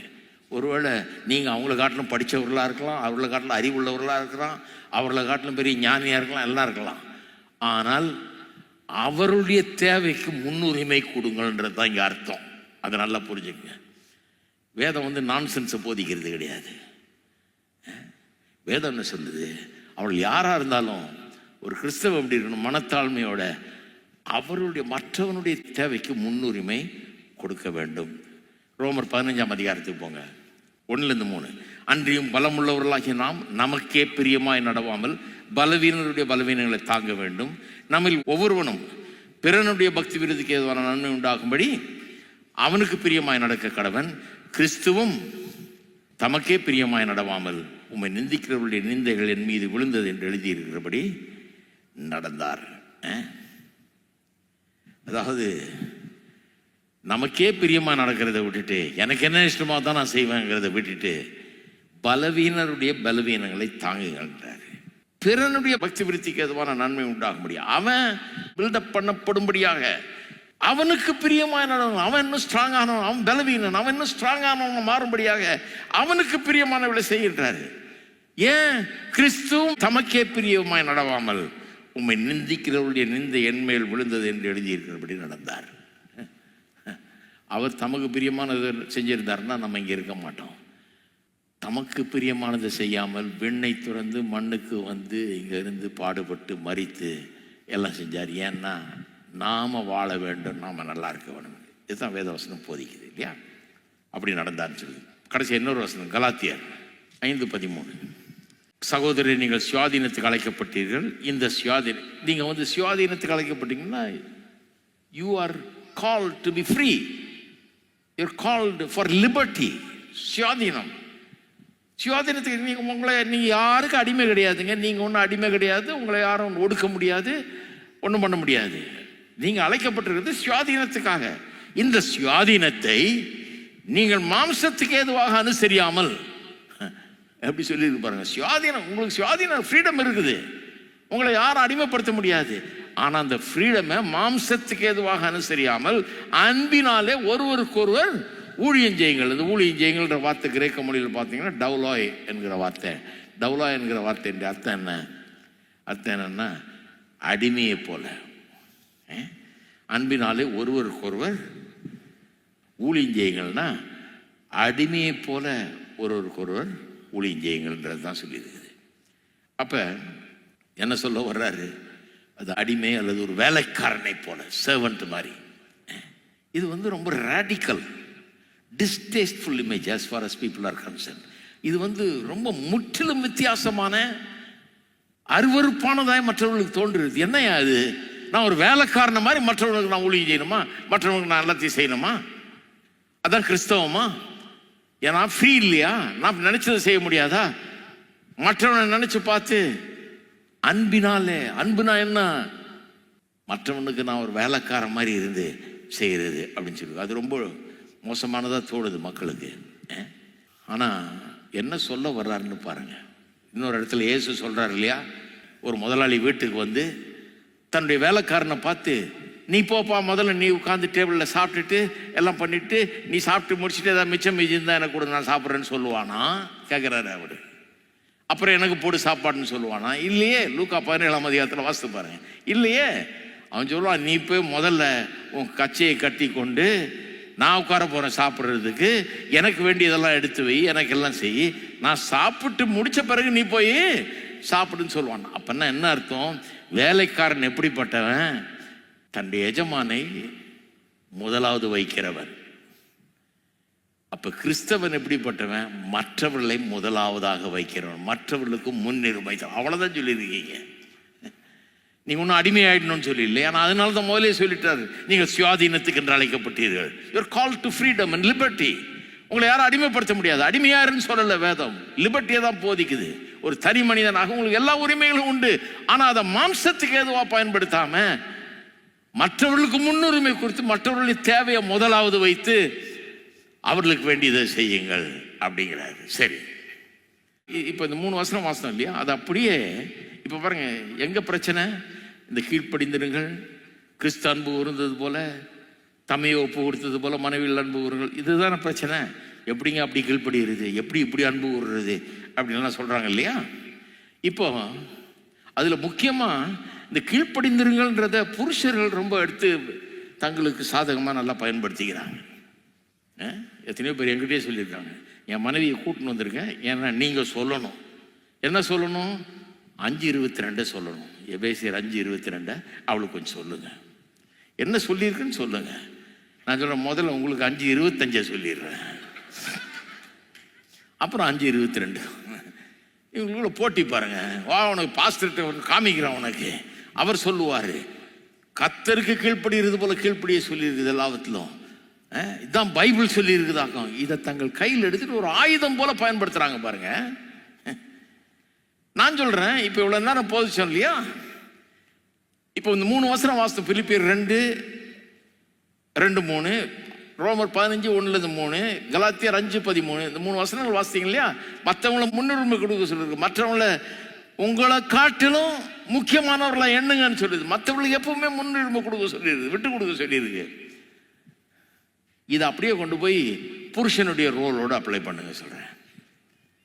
புருஷன் தான் மனைவிக்கு தலையாய் இருக்கிறான் சொல்லியிருக்குது. 5:23 சொல்லியிருக்கு. 23-24 தான் சொல்லுது. புருஷன் மனைவிக்கு இந்த குடும்பத்தில் புருஷனை தலையாய் வைத்திருக்கிறார். அப்போ தலையாக இருக்கிறவன் ஒரு கேப்டன் மாதிரி, அவனுக்கு சில அதிகாரங்கள் இருக்கிறது. அதனால தான் மனைவியை கீழ்ப்படிய சொல்லியிருக்கு இல்லையா? அப்போ இந்த ஒருத்தருக்கு ஒருத்தர் முன்னுரிமை கொடுக்க வேணும்ன்ற சொல்கிற காரியம், புருஷன் தன்னுடைய மனைவிக்கு முன்னுரிமை கொடுக்கறது மூலமாக அவனுடைய தலைமைத்துவத்தை இழந்துடுறான்னா, தலைவனாக குடும்பத்துக்கு இருந்து அதுக்கு கொடுக்கப்பட்ட அதிகாரம், அவனுக்கு கொடுக்க மரியாதை எல்லாத்தையும் இழந்துடுறானா முன்னுரிமை கொடுக்கறதுனால? அவனுக்கு அதிகாரம் இல்லைன்னு சொல்ல வருதா வேதம்? உன் அதிகாரத்தெல்லாம் பயன்படுத்தாத, அவளுக்கு முன்னுரிமை கொடு, உன் அதிகாரம்லாம் ஒன்றும் கிடையாது அப்படி சொல்ல வருதா வேதம்? இல்லை இல்லை, கர்த்தர் சொன்னது அப்படியே இருக்குது. குடும்பத்துக்கு தலைவனாக இருக்கிறான், தலைவனாக இருக்கிறதுனால அவனுக்கு அதிகாரம் இருக்குது, அவனுக்கு மனைவி கீழ்ப்படிய பண்ணி அதெல்லாம் இருக்குது. ஆனால் அது அந்த எக்ஸசைஸ் ஆஃப் அத்தாரிட்டியை அந்த புருஷன் மனைவிங்கிற இடத்துல வர்ற புருஷனுக்கு இருக்கிற அதிகாரம், குடும்பத்தில் தலைவனாக இருக்கிறவனுக்கு இருக்கிற அதிகாரத்தை இது கேன்சல் பண்ணலை. முன்னுரிமை கொடுக்கிறதுன்றது டிரான்ஸ்ஃபார்ம் பண்ணுது, முற்றிலுமாய் மாற்றி விடுகிறது. It radically transforms it. Cancel பண்ணல அந்த அதிகாரத்தை. உனக்கு அதிகாரம் கிடையாது, ஏன்னா இந்த வாசம் 3 வாசம் எப்படி சொல்லுது, அதனால இல்லை அதிகாரம் இருக்குதுங்க. ஆனா அந்த அதிகாரத்தை எப்படி அவன் பயன்படுத்துவான் என்கிறதுல பெரிய வித்தியாசம். அதிகாரம் இருக்குது, அவனுக்கு எல்லா அதிகாரமும் இருக்குது, இருந்தாலும் மனைவிக்கே விட்டு கொடுக்கிறான். ஹலோ, அதிகாரம் இருந்தும் கிறிஸ்து பண்ணது போல பண்றான். பரவாயில்ல, உனக்கு முன்னுரிமை கொடுக்குறேன், நான் தான் தலை இருந்தா கூட பரவாயில்ல, உன்னை முதலாவது அனுமதிக்கிறேன், உன் தேவையை முதல்ல கவனிக்கிறேன். இது எப்படி இருக்குதுங்க? It's a radically transformed relationship. இது முழுவதுமாக மாற்றப்பட்ட ஒரு உறவு. அதிகாரம் இல்லைன்னு யாரும் சொல்லல. அதனாலதான் சுயாதீனத்தை என்று அழைக்கப்பட்டீர்கள் சொன்னது ரொம்ப முக்கியம். சுயாதீனம் இல்லைன்னு சொல்லல, ஃப்ரீடம் இல்லைன்னு சொல்லல. இருந்தா கூட ஒரு அடிமையை போல அடுத்தவனுக்கு சேவை செய்யணுது, அடுத்தவனுக்கு முன்னுரிமை கொடுன்றது. அப்போ புருஷனுக்கு அதை அப்ளை பண்ணீங்கன்னா அவனுக்கு அதிகாரம் இருக்குது, அவன் தான் தலை, அவனுக்கு எல்லா உரிமைகளும் இருக்குது, குடும்பத்துக்கு தலைவன் அவன் தான். இருந்தாலும் அவன் விட்டு கொடுத்து மனைவிக்கு முன்னுரிமை கொடுக்கிறான். இப்படி அவளுடைய உறவே டிரான்ஸ்ஃபார்ம் ஆயிடுது. ஹலோ, புரிஞ்சுதுங்களா? கிறிஸ்தவ போதனையிலே அப்படிதான் டிரான்ஸ்ஃபார்ம் பண்றது தான். சிலர் கிறிஸ்தவ போதனையை ரூல் மாதிரி யூஸ் பண்ணிட்டாங்க. மனைவிகளே கீழ்ப்படிந்திருங்கள், புருஷர்களே அன்பு கூறுங்கள். போ, ஒருத்தர் சொல்றாரு, அது ஞாபகம் இருக்குது, டிவியில் அந்த காலத்தில் பார்த்துட்டு இருந்தேன். மனைவிகள் சொல்ற, கீழ்ப்படிந்து கட. நினைச்ச பாவம், அந்த பெண்கள் மாட்டிட்டு தவிக்கிறாங்க, விட்ட உட்காந்துருக்கிறாங்க. வேற ஒன்றும் சொல்ல, கீழ்ப்படிந்து கட. பைபிள்ல சொல்லி இருக்கலாம், வாசிக்கிறேன் பார். 22ஆம் வசனத்தை வாசி. என்ன சொல்லி இருக்குது? கீழ்ப்படிந்திருங்க, கர்த்தருக்கு கீழ்ப்படிந்து கட. இப்படி போதிச்சா எப்படிங்க? பைபிள் டீச்சிங் அப்படி கிடையாதுங்க. Bible teaching is a transforming teaching. நீங்க நினைக்கிற மாதிரி ரூல் போடுற டீச்சிங் இல்லை. பைபிள்ல ஃபுல்லா ரூல்ஸ் கிடையாதுங்க. அதனாலதான் இது புரிஞ்சுக்கிறது கஷ்டமா இருக்கு நிறைய பேருக்கு. பைபிள் எப்படி அம்மா குடும்பத்துக்கு தலையாக வச்சிருக்கேன். ஏன்னா கேப்டன் டீமுக்கு இருக்கணும், இல்லைன்னா டீம் உருப்படாது. எப்படி விளையாட முடியும்? கேப்டன் இல்லாத டீமை பார்த்துருக்கீங்களா? நீங்கள் இருக்கணும், ஒரு ஆளுக்கு அதிகாரம் இருக்கணும். அந்த ஆள் சொல்கிறதெல்லாம் கேட்டு போகணும், அனுசரித்து போகணும். அது ரொம்ப முக்கியம். குடும்பம் நல்லா இருக்கிறது. அதிகாரம் இருக்குது, புருஷனுக்கு அந்த உரிமை இருக்குது, எல்லாம் இருக்குது. அவன் தான் அந்த குடும்பத்துக்கு தலைவன், அதில் மாற்றம் கிடையாது. இருந்தாலும் தன்னுடைய தலைமைத்துவத்தை, அதிகாரத்தை பயன்படுத்தும் போது அவன் அனுசரித்து நடந்து கொள்ளுகிறான். மனைவி எல்லாத்திலையும் தனக்கு கீழ்ப்படின்னு தான் சொல்கிறது தான் செய்யணும்னு இருந்தால் கூட அவன் சொல்கிறான், இல்லை இல்லை விடு, நான் நீ சொல்கிறது செய்கிறேன், உனக்கு என்ன வேணும், உனக்கு நான் முன்னுரிமை கொடுக்குறேன். இருக்கிறீங்களா? ஹலோ புருஷன்மார்கள் இருக்கிறீங்களா? அதனால் பைபிள் எடுத்துக்கிட்டு தடி மாதிரி யூஸ் பண்ணக்கூடாது அடிக்கிறதுக்கு. அதாலே போடு 5:22 போடு அப்படின்னு கிடையாது. பைபிள் அது கிடையாது. பைபிளை ப்ராப்பராக இன்டர்பிரட் பண்ண ஆரம்பித்தோம்னா அது நம்முடைய உள்ளத்தில் ஒரு பெரிய மாற்றத்தை உண்டாக்கும். இயேசு எப்படியோ நாமும் அப்படியே அப்படின்னு. இயேசுக்கு எல்லா உரிமையும் இருக்குது. அவர் பரலோகத்தை விட்டு இறங்கி வர வேண்டியதில்லை, அந்த சொகுசை விட்டு இறங்கி வர வேண்டியதில்லை, அந்த உயர்ந்த ஸ்தானத்தை விட்டு இறங்கி வர வேண்டியதில்லை, இங்கே வந்து அடிபட வேண்டியதில்லை, யாருடைய துப்பையும் அடியையும் சாட்டையடியும் வாங்க வேண்டியதில்லை, சிலுவையில் தொங்க வேண்டியதில்லை, நிர்வாணமாக தொங்க வேண்டிய ஒன்றும் பண்ண வேண்டியதில்லை. அவருக்கு சிங்காசனத்தில் உட்கார்ந்து சுகத்தை அனுபவிக்க வேண்டிய அதிகாரம், உரிமை எல்லாம் இருக்குது. தேவகுமாரன் அவர். ஆனாலும் அதையெல்லாம் துறந்து விட்டு இறங்கி வந்தார். ஏன்னா அவர் சொல்றாரு, உன்னுடைய தேவை ரொம்ப முக்கியம், எனக்கு நீ நல்லா இருக்கணும், அதுக்காக நான் அதெல்லாம் விட்டு கொடுத்துட்டு வர்றேன். நான் விட வேண்டியதில்லை, எனக்கு உரிமை இருக்குது, சுயாதீனம் இருக்குது, நான் நினைச்சது செய்யலாம். ஆனால் கடவுள் நான் இப்படி செய்து உனக்கு மீட்பை உண்டாக்கணும்னு விரும்புகிறாரு பிதாவாகிய தேவன். நான் அவருடைய சித்தத்தை செய்ய போறேன். மரண பரியந்தம் தம்மை தாழ்த்தி ஒப்பு கொடுத்தார் இருக்குது. சாவுக்கே ஒப்பு கொடுக்கிறார் தன்னை. இருக்கிறீங்களா? இது என்ன பண்ணும்? நம்மளை மாற்றிடும், ஆளை மாற்றிடும். சரி, இது எப்படி நடக்குது? இது ஆவியானவர் வந்து சத்தியத்தை கொண்டு வந்து உள்ளத்தில், நம்முடைய உள்ளத்தில் புகுத்தி மனதை புரிந்து கொள்ள செய்து இருதயத்தை அதன் மூலமாக மகிழ்வித்து இப்படி ஒரு வேலையை செய்வார் என்றால் அதுதான் ஆவியால் நிறைகிறது. அது செய்வார் என்றால் நம்மளும் அவரை மாதிரி ஆகிடுவோம். அந்த சர்வன்ட் ஹார்ட் வந்துடும். இந்த வசனம் 3 வசனம் வாசித்தேன். 3 வசனத்திலையுமே அந்த அவரை முன்மாதிரியா வச்சுதான் சொல்லப்படும். அவர் அப்படி செஞ்சார், ஆகவே நீ எப்படி செய், அப்படிதான் சொல்லி இருக்குது 3 வசனத்திலையுமே. மற்றவர்களுக்கு முன்னுரிமை கொடுன்றத சும்மா சொல்லல, அவர் அப்படி செஞ்சார், அதனால் நீ இப்படி செய்யன்னு சொல்லுது. அப்படியானால் நாம் ஏன் நம்முடைய மனைவிகளோடு அல்லது புருஷர்களோடு இருக்கிற உறவிலே நாம் அதை ஏன் செய்கிறது இல்லை? ஏன் அதை செய்கிறது இல்லைன்னா, சுவிசேஷம் அறிவுபூர்வமாக சும்மா நமக்கு மனதளவில் மேலோட்டமாக, அந்த காலத்தில் எக்ஸாமுக்கு படிப்போம் தெரியுமா? நான் அப்படி தான் படிப்பேன். அன்றைக்கே மறக்கிற மாதிரி படிச்சிருவேன். எதுக்கு நமக்கு இது என்னத்துக்கு இதை வச்சு என்ன பண்ண போகிறோம் அப்படின்ற ஒரு நினைப்பேன் எனக்கு. முந்தின நாள் போய் மூர் மார்க்கெட்டில் புக்கை வாங்கி, இங்கிலீஷ் கொஞ்சம் நல்லா தெரியும், எழுத முடியும், எல்லாம் பண்ண முடியும். அதனால் கடகடன் படித்து கடகடன் ஒரு கொஸ்டினுக்கும் கொஸ்டின் ஆன்சரை தான் வாங்குவேன், புக்கே வாங்குறது இல்லை. வாங்கி கொஸ்டினுக்கு ஆன்சரை போன வருஷம் என்ன வந்ததுன்னு பார்த்து, அதுக்கு முந்தின வருஷம் என்ன, 10 வருஷம் கொஸ்டின் பேப்பர் கொடுப்பான், அதுக்கு ஆன்சரையும் கொடுப்பான். இப்போ என்ன வரும்ன்றத உட்காந்து ஒரு ப்ராஃபிட் மாதிரி அதை டிட்டர்மின் பண்ணி லிஸ்ட்டு போட்டு கரெக்டாக அதையெல்லாம் படித்து சின்ன சின்ன சம்மரி மாதிரி 4-5 லைனில் எழுதி மனப்பாடம் பண்ணிட்டு போய் அங்கே விரிவாக எழுதிட்டு வந்துட வேண்டியது. கோல் என்ன? 35 மார்க் வாங்கி பாஸ் பண்ணணும். இதை வச்சு என்ன பொழப்பை நடத்த முடியும் அப்படிங்கிற ஒரு இது. சிலர் சுவிசேஷத்தை அப்படி புரிஞ்சு வச்சிருக்கிறாங்க. கோயிலுக்கு போனுங்க, அதாவது சிலருடைய ஆட்டிடியூட் அப்படிதான். காலையில் போன பத்தாதா? ஒரு வாரத்துக்கு ஒரு நாள், கிறிஸ்மஸுக்கு போனால் பத்தாதா? நியூ இயருக்கு போனால் பத்தாதா? ஈஸ்டர் சும்மா பொழுதன்னைக்கு போயிட்டு இருப்பாங்களா கோயிலுக்கு? அப்படின்னா என்ன அர்த்தம்? நான் ஒரு கிறிஸ்தவன், 35 மார்க் வாங்குற கிறிஸ்தவன், சும்மா லேசாக பாஸ் பண்ணால் போதும், அதுக்கு மேலே ஒன்றும் தேவையில்லை. இதை வச்சு நான் பெரிய விஞ்ஞானி ஆக போகிறதில்ல, ஒன்றும் ஆக போகிறதில்ல, அந்த அளவுக்கு எனக்கு அறிவு தேவை வேணான்ற இருக்கிறவங்க வெறும் மனதளவில் சுவிசேஷத்தை புரிஞ்சு வச்சிருக்கிறாங்க. அவருடைய இருதயம் அதனால் அசைக்கப்படவில்லை. இருதயத்தில் அது ஊறவில்லை. இருதயத்தில் அது மகிழ்வை உண்டாக்கவில்லை. அவர்களை ஆராதிக்க வைக்கவில்லை, பாட வைக்கவில்லை, துதிக்க வைக்கவில்லை.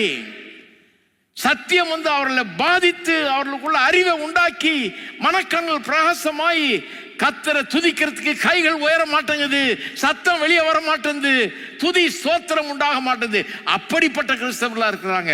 அவர்கள் தான் என்ன பண்ணுவாங்க, இதை நான் சொன்னது போல மனதளவில் அறிஞ்சு வச்சிருக்கிறதுனால, இருதயத்தில் அது இல்லாததுனால, இருதயத்தில் அது மகிழ்விக்காதனால அவருடைய உறவுகளில் இதை அவர்கள் பயன்படுத்த மாட்டார்கள்.